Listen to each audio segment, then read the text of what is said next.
तेलंगाना रियासत में municipality chairman की 3 साला मियाद मुकम्मल हो गई है। इसके बाद तेलंगाना के बाज़ म्यूनसिपालिटीज़ में काउंसलर्स म्यूनसिपल चेयरमैन के खिलाफ तहरीक अदम एतमाद पेश करने का मंसूबा बना रहे हैं।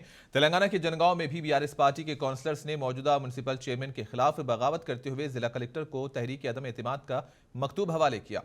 बताया गया है कि काउंसलर्स मौजूदा म्यूनसिपल चेयरमैन से नाराज हैं और मौजूदा म्यूनसिपल चेयरमैन को हटाकर दूसरों को चेयरमैन बनाना चाहते हैं।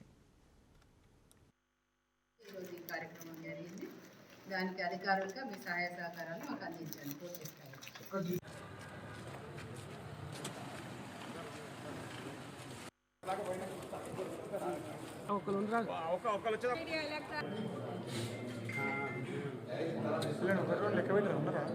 మున్సిపల్ చైర్పర్సన్ మీద అవిశ్వాస తీర్మానం పెట్టడం జరిగింది.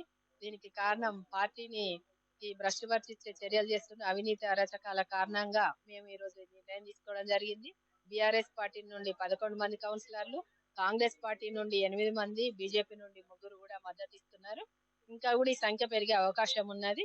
టోటల్ గా 30 వార్డులలో ఇప్పటివరకు 21 మంది కూడా మద్దతు ఇస్తున్నారు. ఇంకా కూడా పెరుగుతుందని